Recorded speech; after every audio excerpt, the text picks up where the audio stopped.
Hello students, welcome to GNV Competitive Coaching. TET Mathematics lo previous year question chudam. If the compound ratio of 7:5 and 8:x is 84:60 అని ఇచ్చాడు. బహుళ నిష్పత్తి ఇచ్చాడు.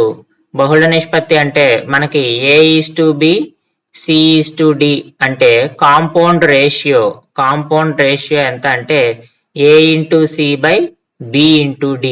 A/C/D. ఇది A అనుకుందాం, ఇది B అనుకుందాం, ఇది C అనుకుందాం, ఇది D అనుకుందాం.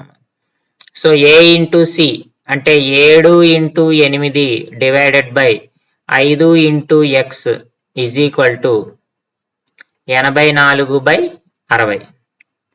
సో ఇందులో ఇది ఎన్నిసార్లు పోతుందమ్మా? 12 టైమ్స్ పోతుంది. 12 ఇందులో 5 టైమ్స్ పోతుంది. 5 క్యాన్సిల్ అవుతుంది. 8/x ఈజ్ ఈక్వల్ టు 1 అంటే x ఈజ్ ఈక్వల్ టు 8 అవుతుంది. సో ఇదే విధమైనటువంటి ప్రాబ్లం ఇచ్చాను నేను. Same model problem. So 8:3 2:x compound ratio 48:18 అయితే x వాల్యూ ఎంతో ఫైండ్ అవుట్ చేసి మీ ఆన్సర్ ని కామెంట్ బాక్స్ లో పోస్ట్ చేయండి.